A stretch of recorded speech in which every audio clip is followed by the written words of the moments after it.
Welcome, everybody, and thank you for devoting a gloriously sunny afternoon to Kurdish literature and literary translation.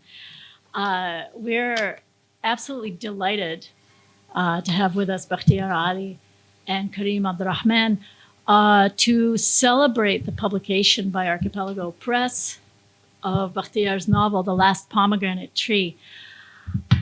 This is his second novel to be translated into English. Kareem also translated the first one, which is a large tome, I Stared at the Night of the City. Today, you should have a handout with a page from The Last Pomegranate Tree. Bachtyar has actually written about 40 books, more than 40 books, in various genres, including poetry and fiction. He lives currently in Köln, in Germany, and we got him across the Atlantic thanks to the Toronto Festival of Authors. And this event is piggybacking on that. They also spoke beautifully at Harvard earlier this afternoon. So it's been a long day, but we're trusting the tea and the adrenaline to hold you out. Kareem, besides being a translator of Kurdish literature, is also a journalist and political analyst. He worked for 8 years at the BBC in that capacity, and now works at an outfit called Insight, providing insight into the situation in Iraq and Kurdistan. So in a way, he's ideally positioned to translate a book that deals very heavily with Kurdish politics, as well as various cultural elements I hope we'll explore. So I want to ask you to start by reading a little piece from the novel, and maybe if you want to summarize it in a few sentences before or after you read, that would be really helpful for those who haven't read it yet. I should also say copies are for sale outside and can be signed for you afterwards. So please join me in welcoming Bachtyar and Kareem first.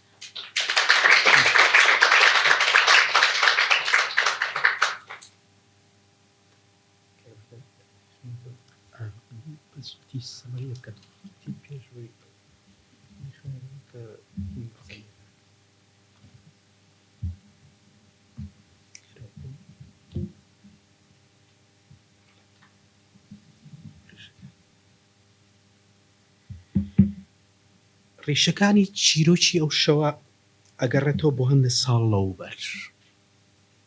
کاتێک محەممەدی دڵشوشە لە یەکێک لە ئێوارە پرسەفاکانی خۆیان گوێی لە گۆرانی داواکراوی یەکێک لە ڕادیۆ حیزبەکانە گرت. کاتێک گوێی لەو بەرنامە بێژە کچە بوو بەدەنگێکی بە زۆر ناسکیە کردەوە.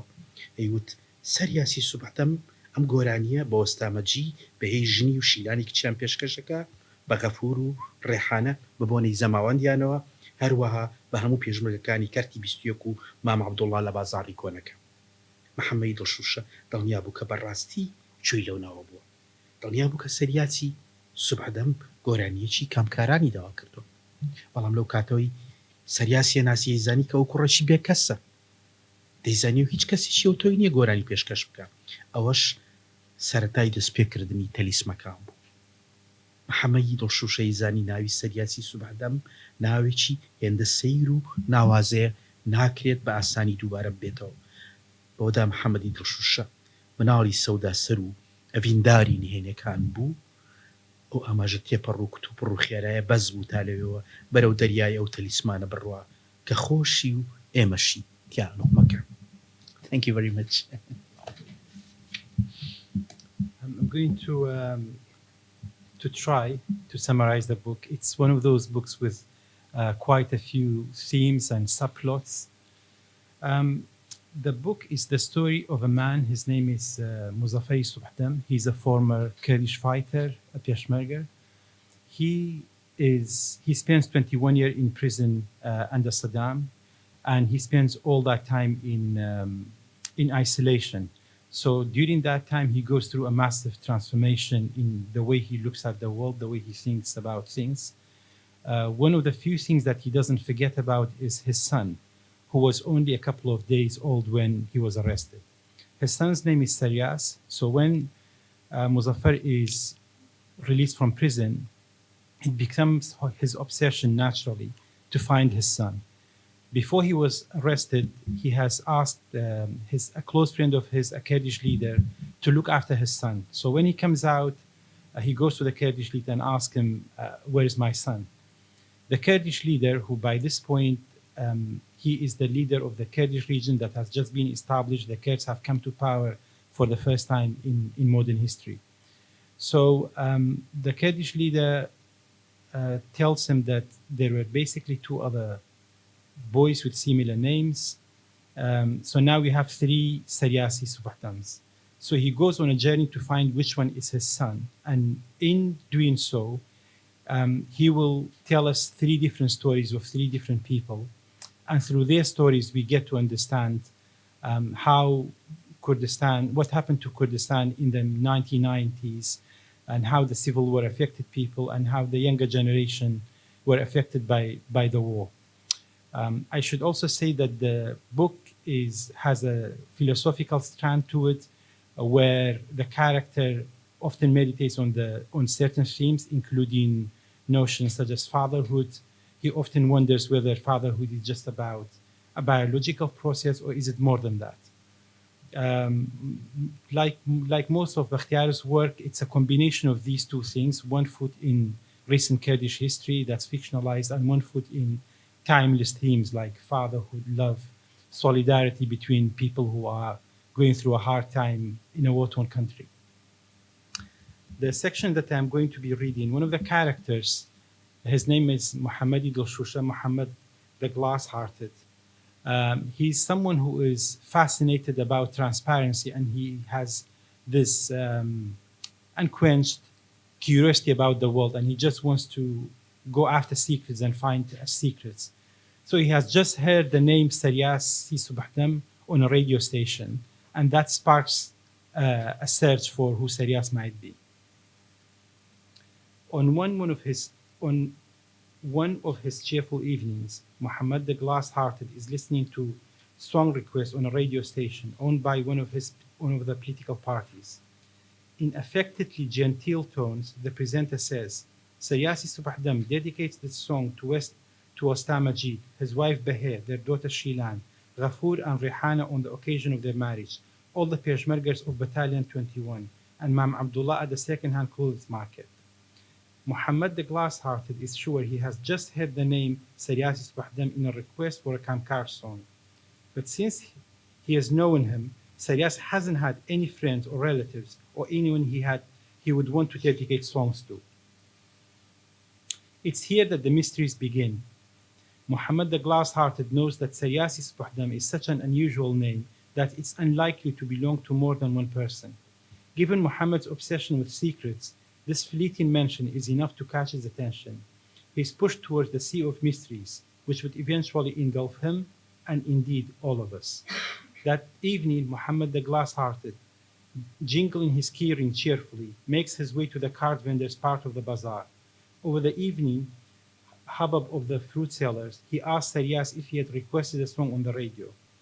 Since he has never owned a radio set, Saryas says in astonishment that it's been a long time since he even listened to such shows. When he hears Muhammad the Glass-Hearted's strange tale, Saryas laughs and replies, "It can't be.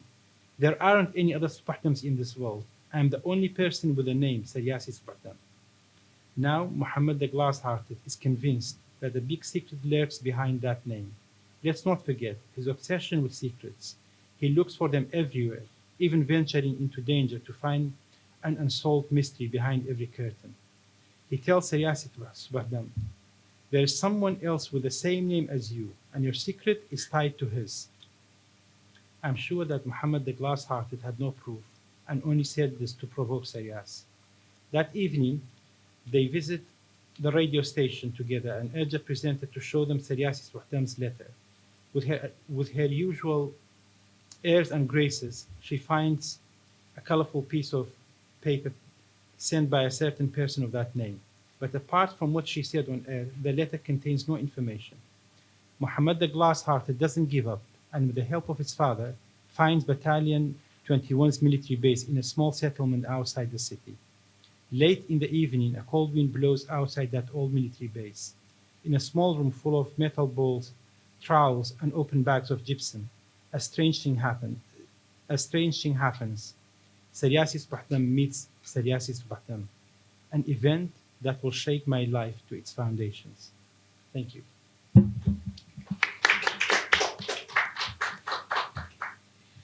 Thank you. I made you jump in right to the middle of the book because I wanted to give people who haven't read it some idea, not just of how it opens, but of the strangeness of the story. And so maybe we can start by asking you, Bachtyar, how you chose to write about these traumatic events of the 1990s and why you chose to do it in this style with a frame story of a narrative told on a boat, with magical realist elements, with doubled characters who share the same name but have different fates. Why like this? لە ڕاستی هەموو ڕۆمانێک کۆمەڵێک فاکتەری زۆری هەیە کۆمەڵێک هۆکاری زۆری هەیە کەوا کات لە کۆمەڵێک سەرچاواگری هەموو چیرۆکێکیە. Any story, any novel has many different sources, multiple sources, and there are different factors why they come to be the way they are. ئەم چیرۆکەم با بڵێم ڕیشە هەرە ڕیشە سەرەتاییەکانی لە دوو دیمەنەوە بۆ وەرگرتووە دیمەنێکیان لە دوای ساڵی 1990 کە ڕاپەڕین بوو لە کوردستان و باری ئابووری ناوچەی ئێمە زۆر خراببوو لە نێرژێر چەندین ئابلۆقی ئابووریا بوو خۆی عێراق لە ژێر ئابلۆقی ئابووریا بوو و هەرێمی کوردستان لە ژێر ئابلۆقەی عێراقیشا بوو واتای ئێمە لە ژێر دووسێ ئابلۆقی ئابووریا بووینەوە باری دارایی خەڵک زۆر خراپ بوو و ژمارەیەکی زۆر خەڵک تەنیا ئیشیەوە بوو عەرەبانێکی دەسی پێیا کات و پاڵی پێوە بنێ و هەندێک شت فرۆشی شتی کەم فرۆشێ بۆ ئەوەی ببێ بە شتێک لە بەژێوی ژیانی دابی بکەن. But there are two main scenes or two main sources for this book. One of them is that after the 1991 uprising, after the first Gulf War, Iraq was under international sanctions, and the Kurdish region was under a sanction imposed from Baghdad. So the Kurdish region was under a double sanction, if you like, internationally and one from the central government. And this was a time of economic hardship for most people. And there were very few jobs. So what this meant that many people had no jobs and they would go out on the street, they'll get a cart, they'll just be pushing a cart and selling stuff on a cart in the local bazaar.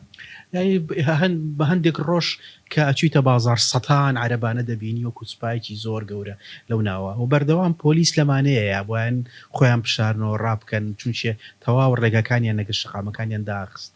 So when at that time, if you went to the local bazaar in Kurdistan, you would come across hundreds and hundreds of these carts on the streets. And sometimes it felt like you were coming up against an army of carts. And you would often see that policemen and local security forces chasing the people who were trying to make a livelihood by pushing a cart and selling some items on them. Because they in turn would be blocking roads and causing problem for traffic and what have you.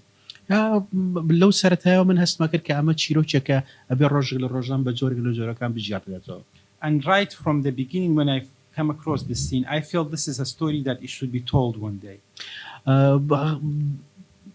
ڕەنجی دووهەم یا بڵین سەرچاوی دووهەمی چیرۆکە کە ڕەنگە بگەڕێتەوە بۆ ئەوەی کە من ڕۆژێک لە ڕۆژان کابرایەکم بینی کە کوڕێکی لە سجنی یەکێک لە سجنەکانی کوردستان بوو سجنی ئاکرێ وەلەو سجنە هیچ نێتوانیم نامە بۆ کوڕەکەی بنێرێ و پارەی یا بۆ یەکێک لە پاسەوانەکان کاسێت لە ڕێگەی کاسێتەوە نیە هەندێ نامەی بۆ کوڕەکەی نرد و کوڕەکەی نامەی بۆ ناردە دەرەوە و ئەوەش بۆ خۆی وێنەیەکی تر بوو کە پاڵی بە منەوەنا هەوڵ بەم ئەو جۆرە چیرۆکانە ئەو جۆرە چیرۆکە لابەلاییە بچووکانە کە لەناو مێژووە ونە بن دیار نامێنم بژارمەوە.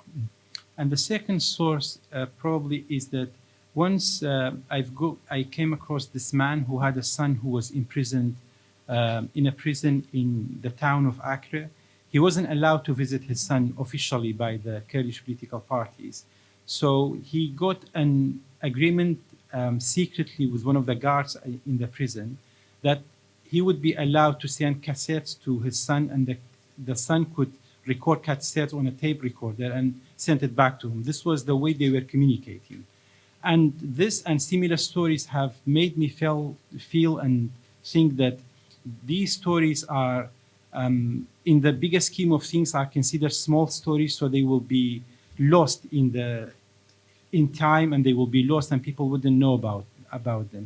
So one of the things I'm trying to do here and in my books is to try these stories and give them voice.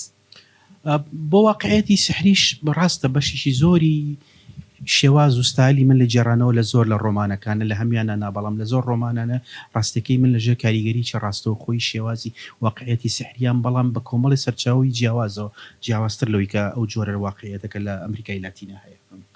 It's true that, and as far as the style is concerned, and magical realism as one way of telling stories, it's true that I've used in some of my novels, and I've used it in more than one of my books, including here. However, I should make and some comment. I'd like to make some comments how the way I use it is different from the way we have come across it in Latin American literature. لا واقعیتی سحری ئەمریکای لاتینیە خوراافەت تا ئەندازێکی زۆر پەیوەندی بە کولتورەوە هەیە بە تەسەوراتەوە یا جۆرێکی داتاشراوە لە سوریالیزمی ئەدەبی. In Latin American literature, when this style is used, it's often related in some way to superstition, which is related to what culturally believe in. بەڵام لە واقعی ئەمە ڕاستەکەی واقعیەتی سحری ڕیشێکی زۆر پەیوەندی بەو نامەعقولیەت و نائەقڵانیەتەوە هەیە کە لە بواری سیاسیە تا ئەندازەیەک تەواوی سیاست و مێژووی کۆڕهەڵاتیدا جێ کردووە. But in the case of the Middle East, it is more to do with the kind of magical realism we have is born out of the political system we have, of the surreal situations we find ourselves in. بۆ نمونە مەسەل سەدام حوسێن ئەگەر بیرکردنەوەیکی ئەقڵانی هەبێت لە یەک کاتە مەسەل بەگشت چل هێزی گەورەی دنیا ناچێتەوانێ. So, for example, Saddam Hussein wouldn't have confronted the world if he was a rational person. He wouldn't have fought a coalition of 40 countries. بۆ نمونە مەسەل لە کاتی شەڕی عێراقی و ئێرانیە ئێران سەدان هەزار سەربازی بە کوشتا لە کاتێکە کلیلی چیانی گودەمە کلیلی دەرگای بەهەشتا یانی نییە و هەمووش باوەڕیان پێکرد. ئەم جۆرە لە سوریالیزمی سیاسی کە هەیە خۆی بۆ خۆی زەمینەیەکی تایبەتیە بەخشێ بە ئەدەب. Or to give you another example, during the Iran-Iraq war, hundreds and thousands of Iranian soldiers were given this key that they will hang around their necks, and they were told, if you die, this key will help you go to heaven and open the gates of heaven for you. And this kind of thing that's quite common in the Middle East gives the environment we grew up in a particular type of surrealism or surreal political life. لە دووە من شەڕێک کە سەدام حوسێن لە دژی ئەمریکا وەستا بووانێ بۆ نمونە سورەتێکێ لە قورئانە کە باسیەوە کە کافرەکان بە فیلەوەیەن و مسلمانەکان سەرەکەون بە سەریانە نییە. سەدام حوسێن یگو لە بەرەوەی شیعاری پارتی جمهوری ئەوی فیلە ئێمە مێژوو خۆی دووبارە ئاکاتەوە جارێکتر مسلمانەکان بەسەر ئەوانە سەرەکەون کە دروشمەکان فیلە. Or to give you another example closer to home this time, in the Second Gulf War, Saddam was trying to invoke a verse from the Quran where in the Quran story it says, or in the Islamic tradition it says, there is this famous fight between the infidels and the Islamic army. And in that story it says that the infidels came with elephants and the Muslims eventually win that war. And Saddam was saying, because the Republican Party, their symbol is an elephant, they are going to be infidels, so by extension they are going to be to lose this war. و سەدان هەزار خەڵک باوەڕ بەم خوراافەتەکە. And hundreds and thousands of people believed in this superstition. و کێشەکە ئەوەیە لێرە کە ئەدەب بەرهەمەهێنی هەر خۆی بەزەمی لە زەمینە واقعیەکەیەتەوە ئەم کەرەستانە و لە بەردەمایە. So we live in a world where you are producing literature where you are surrounded by this kind of material. This is so sad. I once asked an Arab playwright a similar question about theater of the absurd and how they use theater of the absurd. And the answer was, this is not theater of the absurd. This is realism. Yes. Yes. So that leads to another question that I have for both of you. This book was published in 2002, right? So before you were first translated into any other language, and certainly before 2003, before 2016, really you were thinking of a Kurdish audience, right? So what specifically Kurdish cultural elements, folklore, stories would every Kurdish reader be expected to know that we don't know? And then, of course, the question for you, Kareem, is what do you do about that? لراستيا من لمناڵیمەوە کاریگەریشی گەورەی با بڵین کولتوری زارێکی کوردیم لەسەر بووە چیرۆکی زارێکی کوردی لەبەرەوەی نەنکەم ژنێک بوو لە جێگا کەوتبوو نەیەتوانی بژغورێ بەڵام حکایەت خوانێکی زۆر سەرسۆڕهێنەر بوو بۆی چێکە لە سەرچاوەکانی سەرسامی من بە چیرۆکوە دنیای چیرۆک گەڕێتەوە بۆ نەنکم و حکایەتە شەفەیەکانی. Since my childhood, I've always been very influenced by the oral tradition and oral stories. And one of the characters who was very instrumental in this was my grandmother, who was someone who was bedridden, and she was an amazing storyteller, and she was telling so many stories, and I've got a lot of my inspiration from the way she told stories.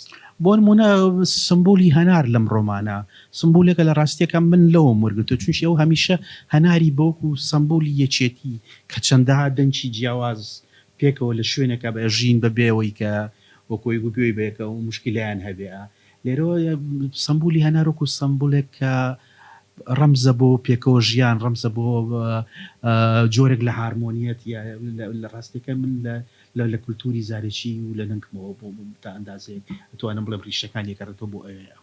For example, the symbolism of the pomegranate in this story comes from what my grandmother has told me.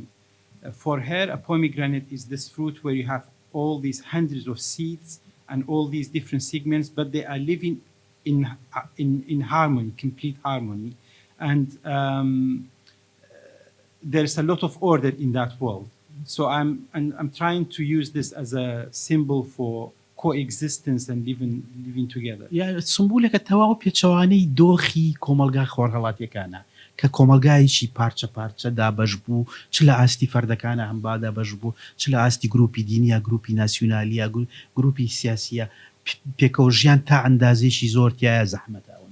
And it's a symbol that's actually counter to a lot of things that we come across in the Middle East, because what we have there are divided nations, divided individuals, scattered nations, and you have different ideologies competing for power and work like نەبوونی هارمۆنی and in complete conflict, and they can't live harmoniously together. So your turn, how do you render this or convey this to readers who don't know it? I think one of the things that I've learned over the years is that when you have good writing, when you have symbols deployed in a work of fiction, you shouldn't really need necessarily a lot of background to get the symbols.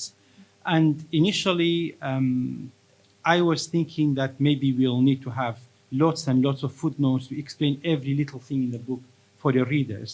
But there is one thing that the Anglophone world is not open to this kind of thing when it comes to work of fiction, especially if it's not for a writer that's very well established. I mean, it's one thing, you might have Lolita and you have hundreds of notes to explain everything, or you might have James Joyce. But these people are the exception to the rule. And I've got to learn that editors, our publisher is here, Jill, that they don't think this is a good way. But also, they might have a point. We live in a world where you have the internet. If you are particularly curious about something, you can Google it. Maybe in the pre-internet world, it was much harder to to understand certain legends and symbols, you have to go to the library or check very like references that are not always easy to access. But nowadays you can Google it and you probably get an answer somewhere. Are there references we don't even know are references? I'm sure there will be references that you don't know, and I was very tempted to provide notes, footnotes, a lot of places, but I think each book will get what we get from each book depending on what our background is. When I am reading an American novel, I'm sure there are references I am missing. When you read a British novel, French novel, it doesn't matter. It's the same applies. It's not a special rule for Kurdish literature. So you'll have to basically make peace with the fact that the reader also brings something to the game. It's not neutral. So how much you know about that culture, how much you know about that author will play in what kind of reading experience you will have. So if you try to think too much about this reference will be missed or not missed, then you'll have the problem, where will you draw the line? Because there are so many references, and also there are times when I think something is a reference, Bachtyar thinks it's not a reference, a third person will say something in between. So it's quite a complex thing. But I think any good piece of writing should stand on its own. Even if you don't explain everything, people will still take something away from it. بۆ پێشم وایە کولتور دەوریشی گەورە بینێ لەوەیە ئەو شوێنی کە ئەدەبی لێوەیەت لەسەر شێوازی نووسینی ئەدەب بەگشتی زەنگی. The culture you come from plays a very big part in the genre you pick and how you write your stories. بۆ نمونە بەسەر ڕۆمانی پۆلیسی بکەین لە خۆراوە ڕۆمانی پۆلیسی شکلشی شێوەیەکی ڕۆمانەکە زۆر بەربڵاوە، خوێنەری زۆرەوە، خەڵکیی زۆر چێژی لێبین و ئەتوانن تێی بگەنەچنی، بەڵام بۆ خوێنەرێکی خۆرهەڵاتی ڕۆمانی پۆلیسی هەم مومیل لە هەم وەکو تێکستێکی ناجددی تەماشاکەیە. So for example, crime novels and crime fiction is a very big thing in the West and people are fascinated by it. It has a very large following.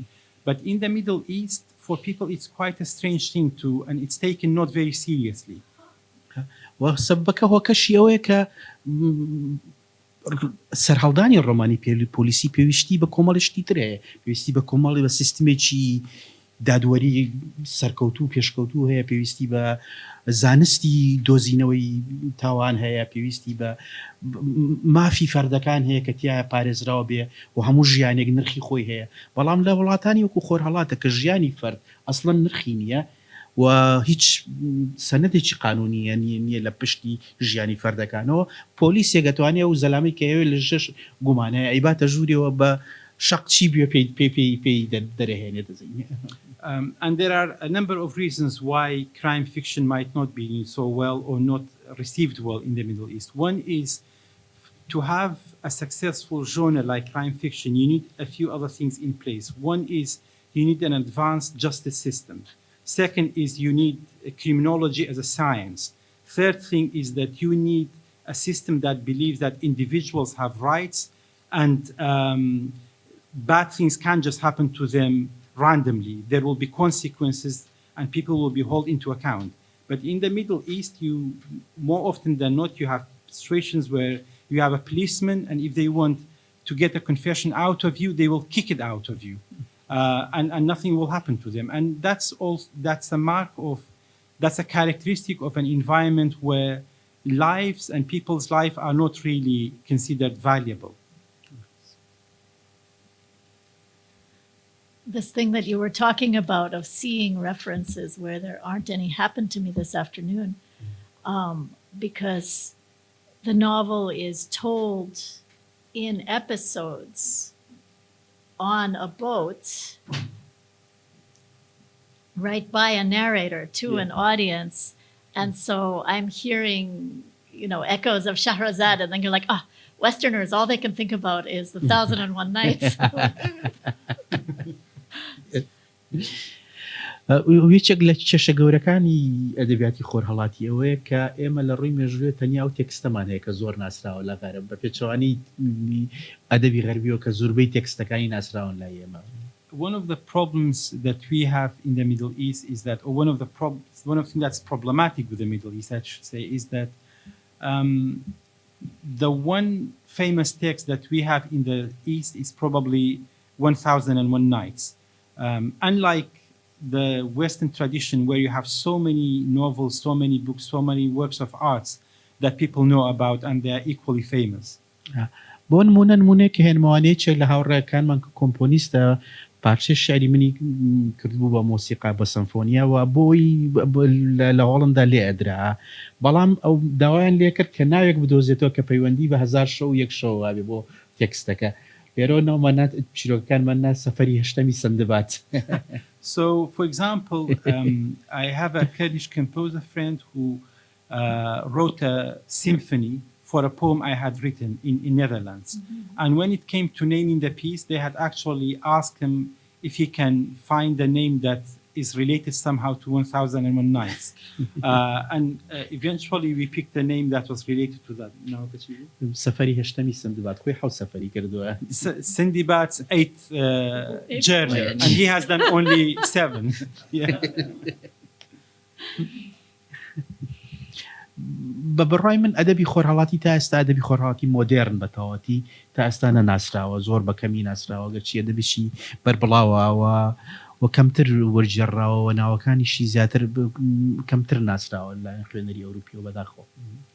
I think the modern Middle Eastern literature is barely known in the West and including in Europe, and some of its big names are yet to be translated. So there is very little information about the big names from the Middle East.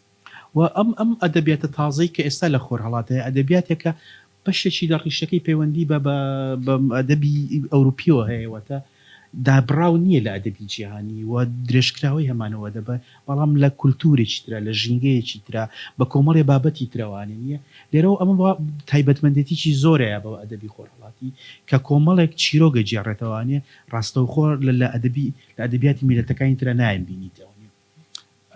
The modern Middle Eastern literature is very strongly connected and has driven inspiration from the European art of novel writing, the Western art of novel writing, and the difference is that they are telling stories that you don't come across elsewhere in the world. But in terms of technique and these things, it has drawn heavily from the Western tradition of writing. وحولتي زور جورة هيك للراستية تا أندازك أدبا لا ريش الرابردوكاني خوي بتراسي بويا بيونديشي زور لوازي بتكست يوكو هزار شو هزار يك شو يعني بأدبياتي كلاسيكي خورالاتي. And there's a serious effort by various writers to make a complete disconnect with the past, and they want their literature to be a new beginning, and they don't necessarily want to be an extension to what came before them.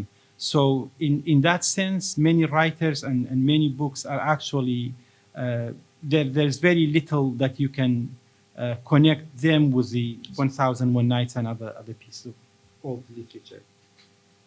Bachtyar, I understand you're also a literary critic. Can you give us a very quick snapshot of the landscape of Kurdish literature and where you fit into it and how you fit into its development? And also a question for both of you, if you feel any special responsibility as one of very few people who is translated into other languages or who is translating from Kurdish into other languages. راستكي أدبياتي كردي أدبياتي شيء دريج يعني نزيكي يما تماني أدبياتي كردي لتشوارصات صال زياترا. There's a long tradition in writing in Kurdish history, and Kurdish writing and Kurdish literature goes back at least 400 years. بلام زوربي هر زوري أدبياتي كردي الشعر بتاعكو. But the majority of writing in Kurdish until very recently was in poetry, in poem form. أم شوازة لنوسين شوازي جرانو يا بيركنوي توية ورجراني زمانك بو زماني جرانو زماني بيركنو شتيش تواونو إلى كردية. So to use Kurdish as a language to tell stories, to produce narrative forms with in Kurdish. It's quite a new development for Kurdish because until very recently, most writers were poets. بۆیە زۆربەی کات بە حکمی کە زمانی کوردی زمانێکی داگیرکرا و ژێردەستەش بووە شیعر ئاسانتر لەبەرەکرێەوە تێکستەکان لە زاکیرا هەڵگیراوە نەوەک لە ناو کتێبە بۆیە شیعر مەساحەیەکی گەورەتری داگیر کردووە لە نووسینەوە. And there's a reason for this, because Kurdish language has been repressed, suppressed, and often banned, and the Kurds have lived under others' rule and oppressors' rules. It was much easier to produce their writing in poetry form, in poem forms, and for these to be memorized. And a lot of the writing actually haven't survived, but where people have memorized them and they survived as oral literature. یعنی ڕەنگە ئەوە هەستێکی سەیرە بۆ زۆربەی خوێنەرانی خۆراوایی کە بڵێن کاڵم کتێب شتێکی تازەیە لای ئێمە بەگشتی. It might be something strange to tell someone in the West. Books are actually quite new as something to us.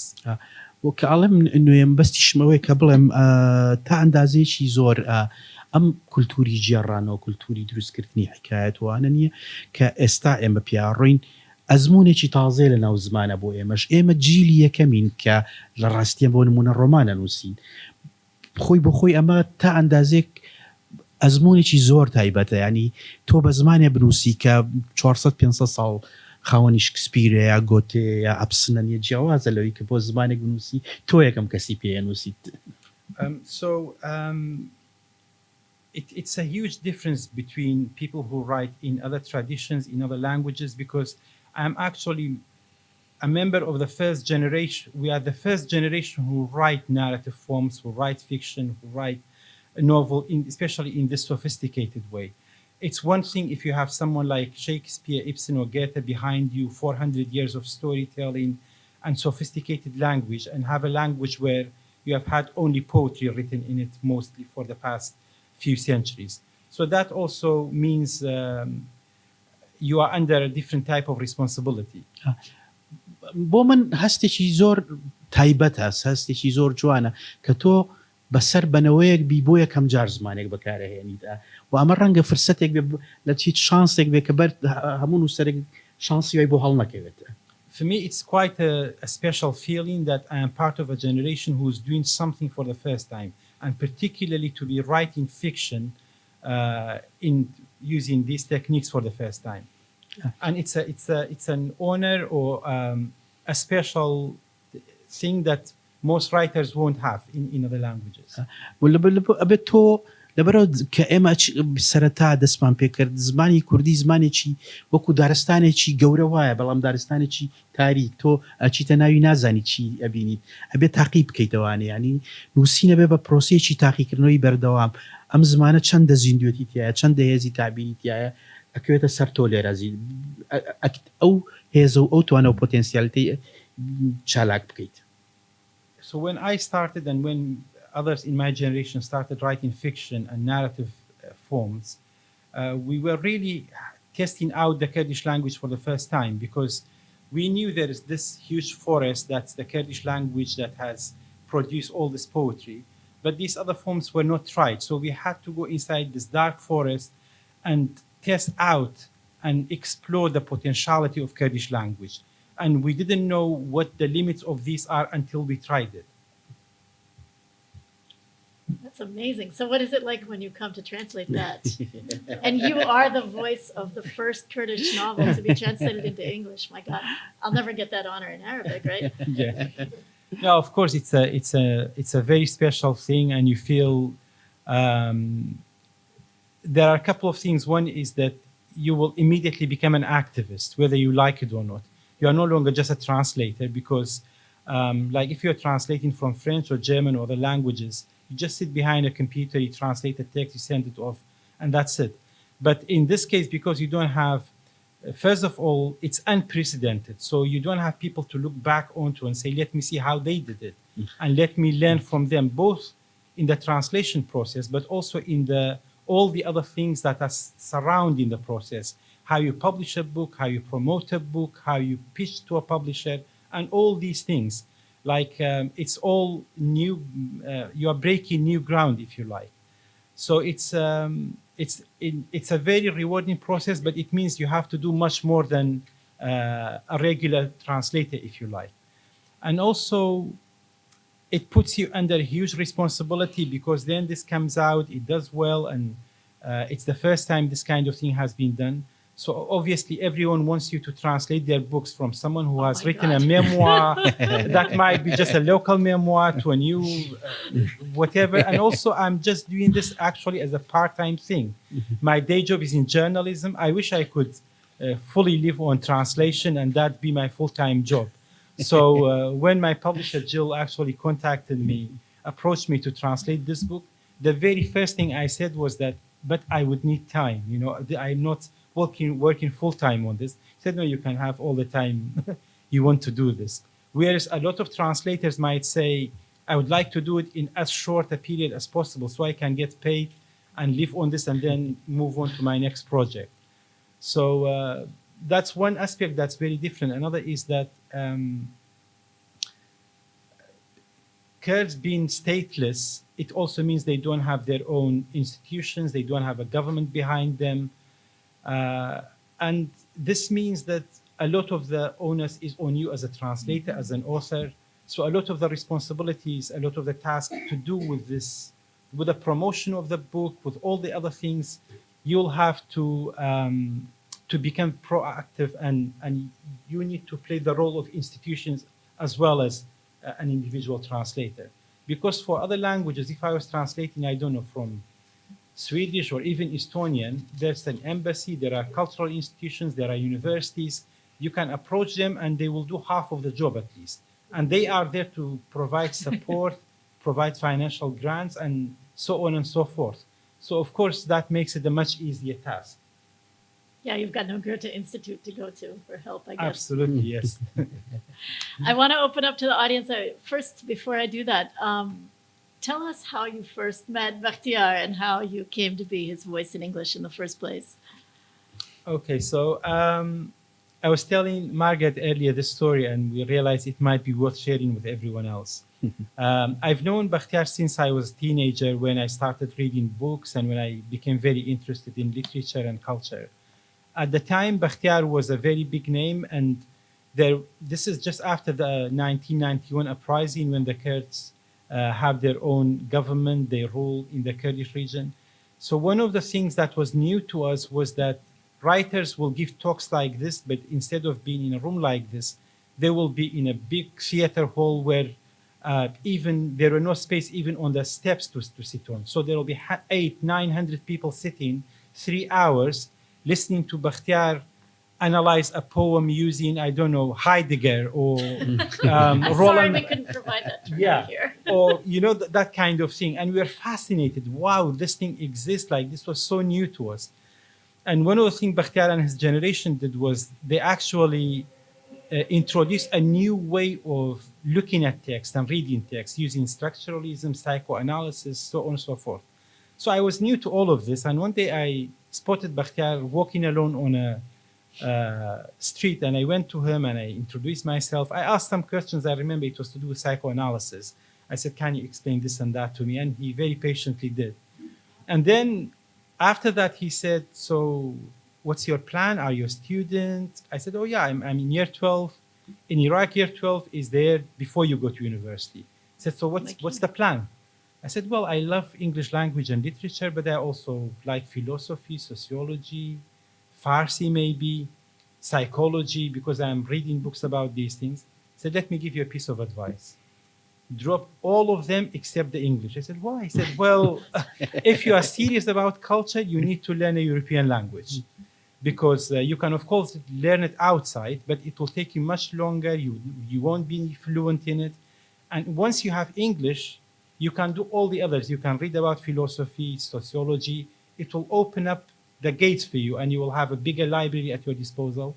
Plus, BA degrees in Iraq are 4 years long. I think it's a waste to spend 4 years studying, let's say, psychology in Kurdish, where there are very few books about psychology. So go and learn English and become fluent in it, and then you will you can do the rest easily. And he said as a joke at the time he was teaching Farsi courses in the summer, he said, you speak Arabic, you have Kurdish, that's half of Persian. Come to my courses this summer and I promise you, you will learn Farsi as well. Of course, I didn't get to go to his course because things changed and whatever. And fast forward, 6 and 8, 14 years later, this novel came out in Kurdish, Ghazalnus and the Gardens of Imagination. And it had a very good deal in two ways. One, for the first time, a Kurdish author by a local press was given a very good advance payment, but also the book was around 25,000 copies of the book were published. And proportionally, this is like printing something like 150,000 copies of a book in the UK. And as we know, like those of you who know about the Middle East, even big countries like Egypt, the print run is very small. And royalties is almost unheard of, especially at the time. I'm talking about 13 years ago. So I contacted the BBC News editor. I said, there is this story, we are just talking about explosions in Iraq. Can we talk about something to do with culture as well? And he said, yeah, go for it. Like, why don't you write a story about it? So I read the book, I interviewed Bachtyar, I interviewed the publisher, and I wrote a story for the BBC News website on this. Like, this is a new publishing phenomenon. And then I thought, I've done all this, maybe I should review the book as well, even though it's not available in English. And then I found Times Literary Supplement, which had a section, and I think they still do, for books that haven't yet appeared in English.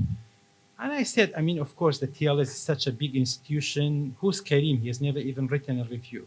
But I still got in touch with them. And they said, yeah, why don't you write it?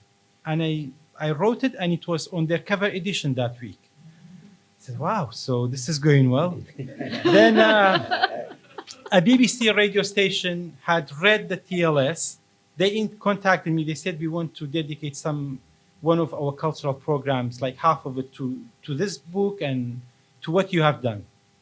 I did that interview, and I thought this is really where my role ended.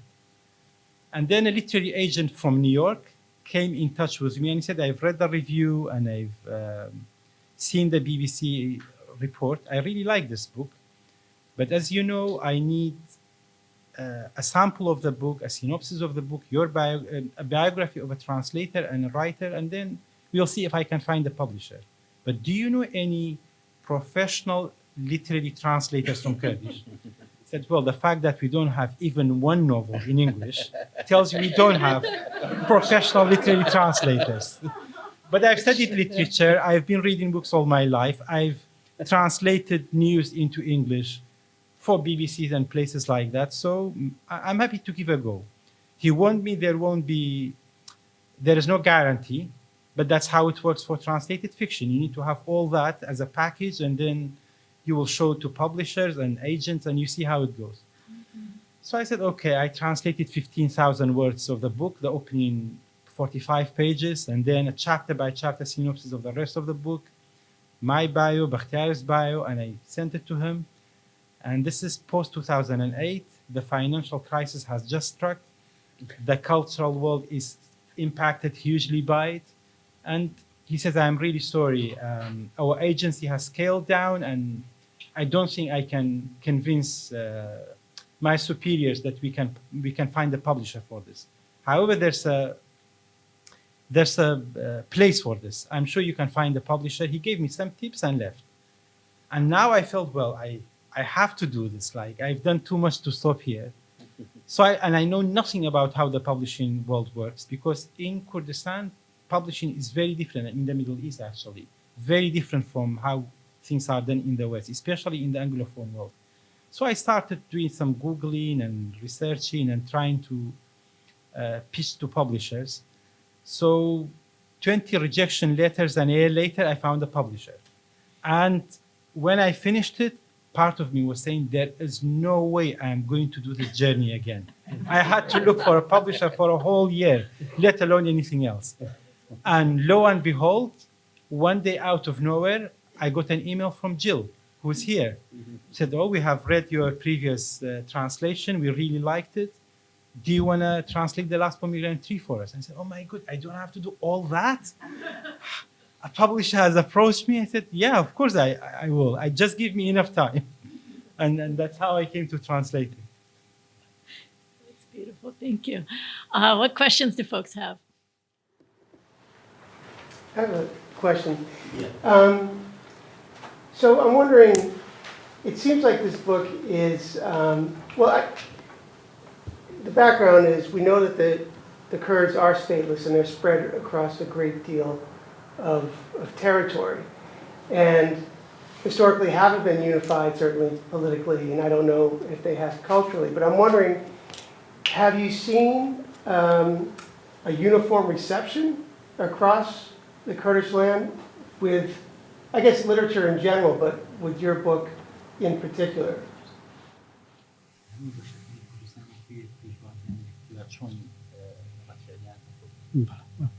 ڕاستیە کتێبەکە لە هەموو پارچەکانی کوردستانە بە شێوەیەکی زۆر زۆر باش پێشوازی لێکراوە نەکەر لە ناو پارچەکانی کوردستانە بیانی وەرجێڕانە فارسیەکەی زۆر لە کوردیەکەی زیاتر چاپ بۆتەوانێن. The book has been extremely well received in all parts of Kurdistan, and the book has been translated into languages of where the Kurds live. So, for example, the Farsi translation of the novel has been actually reprinted more than the Kurdish edition, and it has been received very well. Elizabeth, so I have a question. Now that you are being translated, is this changing what you write? In other words, when you began writing the 60 books, you were writing for a Kurdish audience, I presume, and nothing had come into English. But I'm wondering now that you have 2 books in English and your works have more of a global audience, is this changing the stories that you tell? Are you? بێگومان وەکو نیوەڕۆ پێشنی ڕۆژ باسم کردنیە گۆڕینی خوێنەرەکان گەورەبوونی ژمارەیان و گۆڕوونی ئەو باگراوندەی کە خوێنەر هەیەی کاریگەریی زۆر گەورەی لە سەر ستایلی نووسین هەیە. I said this earlier as well in my other talk at Harvard, that the expansion of your audience has a huge influence on the way you write, because if your target audience or your audience in general, they have a different background, they have a different cultural background, they have a different reading background, that in effect will impact the way you write and the way you think about writing. یعنی کە من تەنیا بۆ خوێنەری کورد مەنووسی تا ئەندازەیەکی زۆر بڵێ ئازادتر بووم، تا ئەندازێک ئێستا کە ئەنووسی تۆ بەردەوام بیر لە ژمارەیەکی زۆر خەڵکی تۆ کە لە کولتوری جیاوازتران، ینی بە جۆرە ئەزمونێکی تریان هەیە، بۆیە ئەبێ حسابی ئەوە بکەیت کە ئەو ڕەهەندە زۆر لۆکاڵیانە کە ڕەنگە نەگاتە خوێنەری زمانەکانی تر کولتورەکانی تر ئەوانە کاڵ بێت و تێمە یونیڤەرساڵەکان زۆر زاڵ بێتە. So now when I'm writing, I'm in some sense, actually, when I was writing only for a Kurdish audience, I was probably freer than now, because now I have to think of a variety of audiences across the world. They have a different cultural experience, but also they have a different reading experience and knowledge. So one of the things that has changed is that there are issues and stories that are very local and maybe only a local audience would understand. I've sort of been diluting this side of my writing, and I've been trying to promote or work more on the universal ideas that more people can understand and relate to. بۆ نمونە کە بە تەنیا بۆ نووسری کوورد دەنووسیت یا کتێک کۆمەڵە ئیشارات هەیە کە ئەسڵەن پێویست ناکە زۆر شەرحی بکەی. من زۆربەی ڕۆمانەکانم بێ ئەوەی ناوی شوێن بێنم، خوێنەری کورد یەکسەر ئەڵێ ئەوە فلانە شوێنە، ئەوە فلانە کاراکتەرە، یاتواتە هەم هەندێک جار کاراکتەرەکانە ناسێتەوانێ و هەندێک جار هەم شوێنەکانیشە ناسێتەوانێ. بەڵام کە تۆ بۆ خوێنەرێکی زۆر گەورە، بۆ ژمارەیەکی زۆر لە دەرەوە حسابی بۆکەی ئەو لایەنانە تێگەی کە خوێنەری ئەوروپی یا خوێنەری غیرە کورد تا ئەندازەیەک ئەو ناتوانێت و سمبولانە شی بکاتەوە، لەبەرەوە بێ شێوازی زمان کرد زمانەکەت و تعبیرکردنیش تا ئەندازێک دەستکاری بکەیت. So when I was writing in Kurdish before I was translated into other languages, there were some local references about place, about time. Even if you didn't name a place, a reader would still know this must be happening in X town, or this character might be this character from Kurdish history.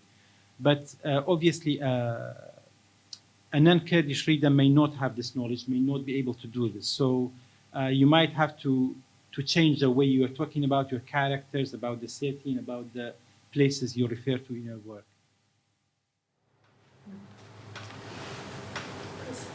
خير كان خير بودكاست. أما أخي نشتغل نبدأ لكل إنجليزية بروجكتنا مدرسة كتابة مدرسة بيكون بالإنجليزي.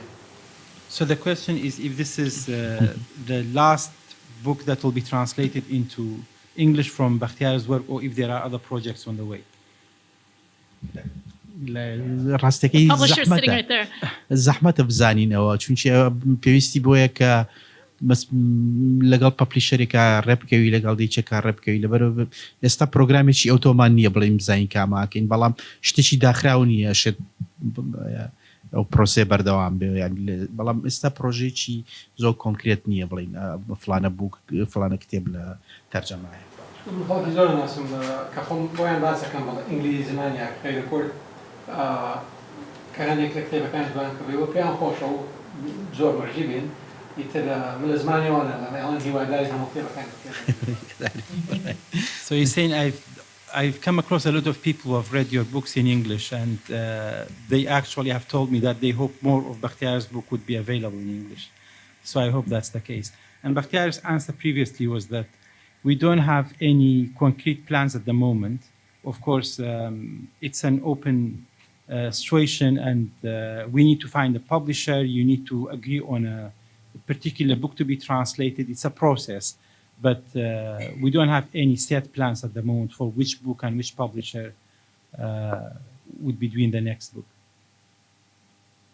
Gideon, you had a question. So I wanted to, on a sort of different thing, looking at sort of some of the philosophical and spiritual themes in the book. So at the start we have Muzaffar Saddam start sort of psychologically destroyed and kind of emptied out.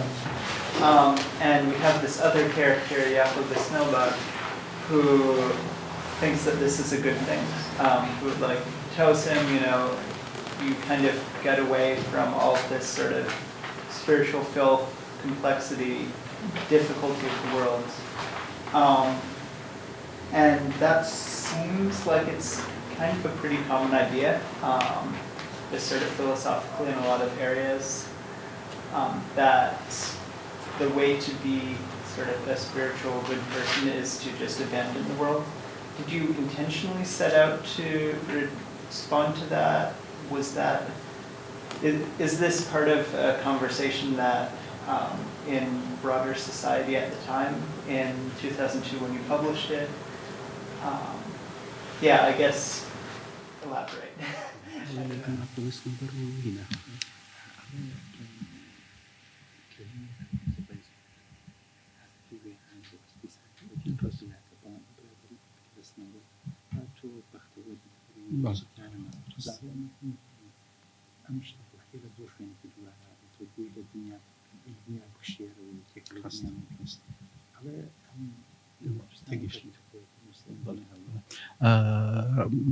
لە ڕاستیە پرسیاری یەکێ لە پرسیارە سەرچیەکانی من لە کتێبەکە کاتی خۆی نووسیم کە ینی بە بڵێ ئەو پرسیارەیە دەربارەی شۆڕژ ینی کورد میلەتێکە تقریباً بە درێژایی سەدەی 20 لە حاڵەتی شۆڕشا بووە.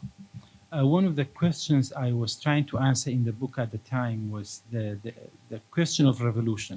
The Kurds have been involved in one or other revolutions throughout the 20th century. پرسیارەکەەوە بوو شۆڕشەکان چیان دروست کردووە شۆڕژ وشەی شۆڕژ لای کورد تا ئەندازەیەک دەلالەتێکی مقدەسی هەبوو گومانکردن لە شۆڕژ پرسیارکردن لە شۆڕژ تا ئەندازەیەک بە جۆرێک لە خیانەت یا بە جۆرێک لە گومانەوە سەیرەکرێشێ گومان لە شۆڕژ بکاتەوە.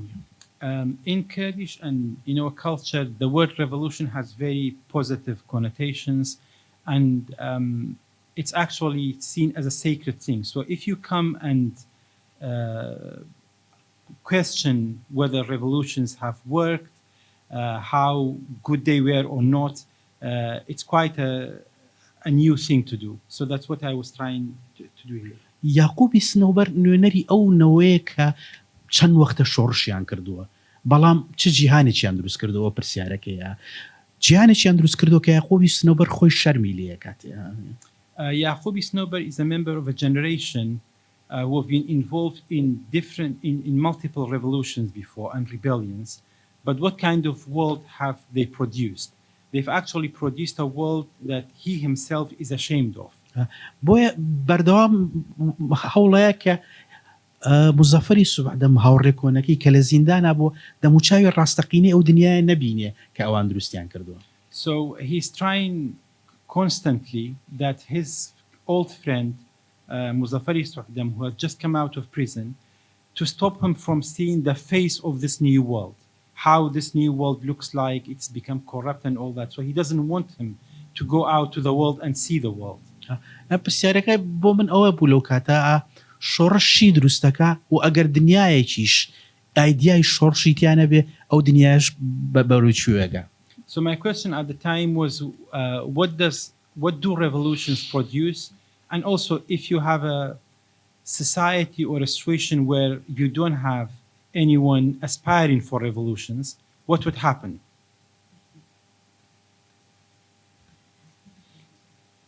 Can we ask you to read the opening just to understand what that's like?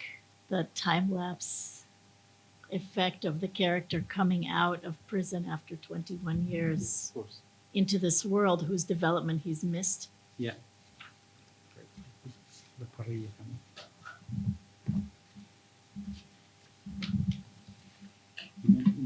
Yeah, please. من لەبەر بەیانی یەکەمەوە زانیم کە دیلی کردووم لە کۆشیەکە لە ناو جەنگەڵ و دارستانێکی نادیارە ئەو پێیوتم لە دەرەوە دەردێکی کوشندەی وەک تاعون بڵاو بۆ تۆ کە درۆیە کرد باڵندەکان هەمووە فڕین لە مناڵیەوە وابوو هەر کاتێک درۆی بکردایە شتێکی دیکە ڕوێیە یان بارانە باری یان درەختەکانە کەوتن یان باڵندەکان بە پۆل بەسەر سەرمان ئافڕین من لە کۆشیێکی گەورە عادیل بووم کتێبی زۆری بۆ هێناموتی بیان خوێنەوە من پێم وت لێم گەڕێ بڕۆمە دەرێ وتی سەر تا پای دنیا نەخۆشیە مزەفەری سوبحدەم لێرەیە لەم دنیا جوانەیە دانیشە ئەمە ئەو کۆشکەیە کە من بۆ خۆمم دروست کرد بۆ خۆم و فریشتەکانم بۆ خۆم و شەیتانەکان. From early that first morning, I knew he was keeping me locked in. He told me that a fatal disease, a plague of some sort, had spread outside. Whenever he told lies, the birds would fly away. It had been that way since he was a child. Whenever he told a lie, something strange would happen. Either a sudden downpour would begin, trees would fall down, or a flock of birds would soar above our heads. I was being held prisoner inside a large mansion within a sequestered forest. He brought me a stack of books and told me to read them. Let me out, was all I said in response. There's disease and corruption everywhere, Muzaffari Subahdam, he said. Stay here in this beautiful world. This is the mansion I built for myself and my angels, for myself and my devils. Stay here and be patient. What's mine is yours. There's a disease out there, and you need to stay away from it. You understand? This is so sad. Thank you. It's so sad as the aftermath of a successful autonomy movement, a successful revolution, right? Yeah.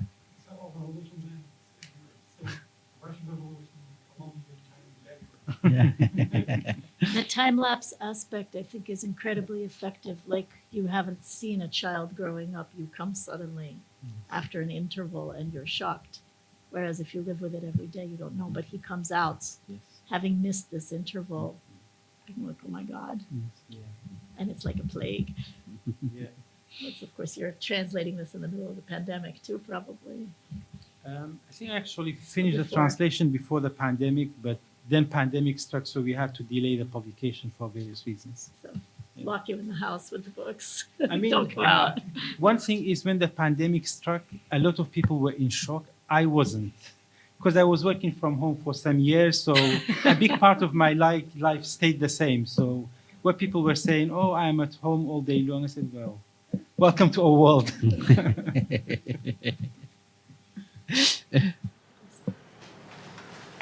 Writing in Kurdish and sort of helping to create a Kurdish literature that's now in books. It takes physical form. It seems like a very political act because it unifies Kurdistan in that way, people sharing.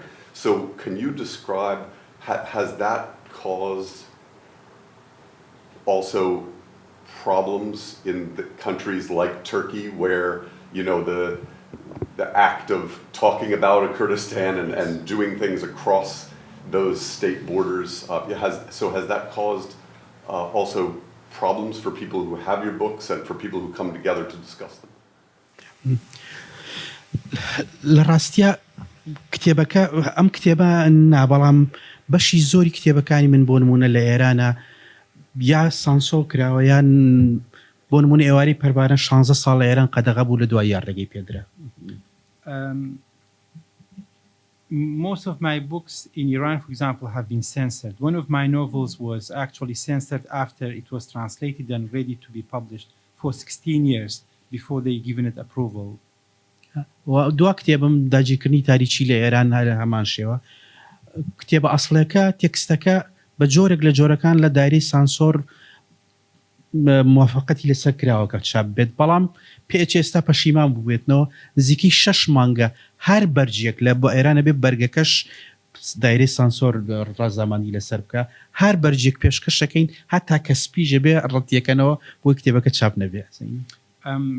Something happened to another of my novels, Conquering Darkness, which is about the Kurdish experience in Turkey. And in Iran, the department that gives permission for books to be published, it was given approval 6 months ago, but later they changed their mind and they were saying it's because of the cover you are using for the book. They were not telling you directly it's because of the content. And no matter what kind of covers we provided, even when we provided a blank cover, they would still refuse it. لە تورکیاش هەمان شێوە لە تورکیا پێشەکەوێت لە تورکیا زمانی کوردی خۆی بەگشتی زمانێکی قەدەغەیە بەڵام لە چەند ساڵی دواییە پەراوێزێکی زۆر بچووک بۆ چاپەمانی کوردی دروست بووە لەوێ کتێبەکانی من لەو پەراوێزە تا ئەندازەیەک بڵاو بێتەوەیە. As you might know, in Turkey there has been a lot of suppression and restriction against the Kurdish language until very recently. In recent years there's a small margin where Kurdish is allowed to exist within that margin, and this is where my books are living in Turkey, not on a wide scale. بەڵام بۆ نمونە لە دوای نووسینی داگیرکردنی تاریچیەوە من خۆم ڕاستی ناوێرم بە تورکیا بڕۆم و هاتوو چۆن ناکەم لە ڕێگەی تورکیاوە. But after I wrote Conquering Darkness about the Kurdish experience in Turkey in part, I actually no longer dare to travel through Turkey.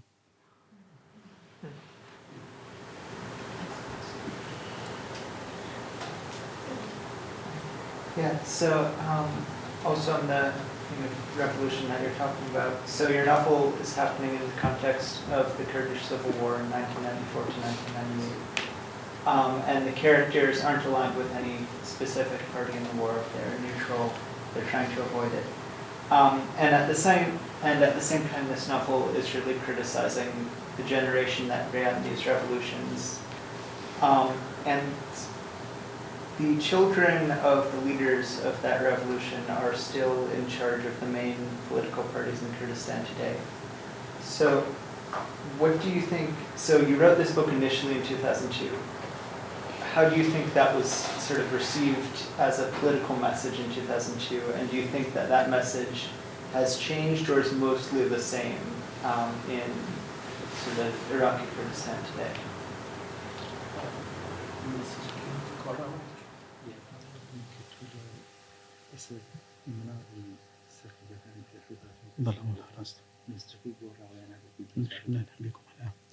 لە ڕاستیە من خۆ ئەم ڕۆمانە تا ئەندازێکی زۆر ڕۆمانێکی بۆ ئێمە و لە کولتوری ئێمە ڕۆمانێکی دژە سیاسیە سیاست بۆزایی نیە. As far as I'm concerned, in some in a sense, this is a political novel to me. لەبەرچی لەبەرەوەی کە لە پێناسەیەکێ کاڵێ هەموو شتێک سیاسەتە نیە بەڵام من هەمیشە باوەڕم وە بۆ کە ئەبێ شتێک هەبێ چاودێری سیاست بکاو نیە. Of course, there is this famous line that everything is politics. But I personally also think that we should have a situation where there should be a certain amount of accountability or overseeing of politics. بۆ نمونە ئەدەب یەکێکە لەوانەی کە لەو لە خۆرهەڵاتەوە لە واقعی کوردستانە بەگشتی جۆرێک لە بەها بەرهەمێنێت جیاوازە لەو بەهایانی کە کای سیاسی و حیزبەکان بەگشتی بەرهەمێنن. Literature in general, and especially in the Middle East and Kurdistan, can be one area where it produces different values than what the political parties and the political system are producing. ڕاستیا بۆ ئەو ئەگەر ئەو مەسیجی کە لەم ڕۆمانە هەیە ئەگەر بۆ نەوەی یەکەمی شۆڕژ جێران ڕاست بوو بێ بۆ نەوەی دووهەم زۆر ڕاسترە چونکە نەوەی دووهەم نەوەیەکە هەم تەجربەی شۆڕشی نییە و هەم هیچ ئازارێکی نەکێشاوە و هەروەها تا ئەندازەیەکی زۆر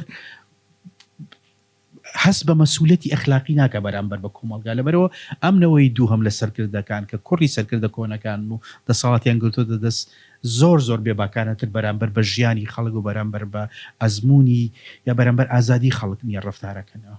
So if the message of this book held true for the first generation of Kurdish leaders, it's actually even truer today when the sons and children of that generation have come to power. Because this current generation, they are far more indifferent. They care even less about the wider population, and they don't feel any sense of responsibility toward the local population. And they've gotten there without having undergone any suffering, unlike their fathers. و ئەمە مشکلێکی گەورەیە لە تەواوی خۆرهەڵاتە چونچی ئەو نەوەی مناڵانە کێن نەوەیکی زۆر نەخوێندەوارترن هیچ پەیوەندیچیان بە ئەدەب بە کولتور بە سەقافەتەوە نییە بەگشتیەوە نیە. And this is a wider problem in the Middle East, not restricted just to Kurdistan. Often this second generation of leaders who are children of the previous generation, they often are less educated, they are often less invested in what they are doing than their parents. بۆ نمونە حافظ ئەسەد خۆی باشتر بوو لە بەشار ئەسەد لە پەیوەندی بە نووسەرانەوە هەبوو پەیوەندی بە هەندێک لە شاعرانی سەردەمی خۆیەوە هەبوو. For example, Hafiz Assad, the former Syrian leader, he was actually better than his son Bashar Assad. Assad the senior, he had a relationship with authors, with poets, so in some ways he was better than his son. ولا کوردستانی شەهر وایە مەسەلا جەلال تاڵەبانی پەیوەندیێکی باشی هەبوو لەگەڵ نووسەر و ئەدەبیات و ئەم شتانە کەم تا زۆر شارەزاییەکی هەبوو ئەگەر چی بەسە لە شتێکی زۆر گەورە نەبوو بێ بەڵام نییە سەیرەکەی کوڕەکانی هەتا ناوی نووسەرەکانیش نازان. And across the border in Iraq, the former Iraqi president, the late Iraqi president Jalal Talabani, he had some knowledge of literature. He knew a lot of writers. He was reading books. But his sons, they don't even know the names of the writers. So we have this situation as well. لێرەوە ئەو خۆی لە بینی سیاست و ئەدەبە دیوارێکی زۆر گەورە دروست بووە یعنی نی ئەدەب کۆمەڵە بەها بەرەمهێنێتەوە پێچەوانەی ئەو بەهایانەیە کە سیاست ئیشی پێیەکە و سیاسەتیش بۆ بەکایە کە لە دەرەوە زۆر بە زەحمەت کاری تێکرێتە بەڵام ئەم نەوەی دووهەم ئەو ئەرکەی زۆر سەختتر کردووە واتە خۆی ئەگەر چی سیاست بەگشتی زۆر کەم لە دەرەوە لە ڕێگەی ئەدەب فەلسەفە هونەرەوە کاری تێکرێ بەڵام ئەم جیلە تازەی سیاسی کە هاتوون ئەو کاریان دەیان جار لە پێشتر سەختتر کردووە. So it's we have noticed that there's this big rift and there's this big wall between the world of politics and literature in the Middle East, including Kurdistan. And it has generally been difficult to try to influence politics from the outside, let's say from philosophy to literature to the arts, for these to influence politics and to make changes inside politics. But the second generation of leaders have made that multiple times harder than the previous one. think we have time for one last quick question, please. It's more of a comment, actually. So thank you for hosting this. I'm a Fulbright scholar from the Kurdish North Iraq at Pardee School. I'm really happy to see that today. Thank you that we're hosting our prominent Kurdish writer in here. I have read most of Bachtyar's books, and as a teenager, almost like Kareem, I've been very fascinated by his works. What I like about Bachtyar's books is like usually more like a layer within a layer. Like in one layer, it's about a love story. On another one, it's a crime one, and the other one is like culture. But then when you read along the book and you put the piece of the puzzle together, it has a very deep political message, and that's how it impacts you. That's how it engages you with the story. That's why I kept saying it's like it makes you an advocate. There is an African proverb that says, until the lion learns to speak, the stories of hunting will be meek. And I'm really happy that we have a storyteller like that that's telling our stories, telling the Kurdish nation's story that's spreading around the world. He not only survived the protests of the 90s as a student, but he also used that pain and suffering of his nation and turned it into an art. And I think that is not only remarkable, but it's also really inspirational, right? Yeah, so that's all I wanted to say for today, and thank you so much. Thank you. All right, on that beautiful note, please join me in thanking not only our speakers today, but also, I should have done this at the beginning, our amazing administrator, Elizabeth Amryan, who made this happen. Yay, thank you. Archipelago Press, who made it exist. And the sponsors who made this event possible, the BU Center for the Humanities, my department, the World Languages and Literatures Department, the BU Arts Initiative, and the NEH Distinguished Teaching Professorship in the Humanities. Thank you to all of them. And please join me in thanking our speakers, Bachtyar Ali, and amazing, awesome interpreter, as well as beautiful translator, Kareem Abdulrahman.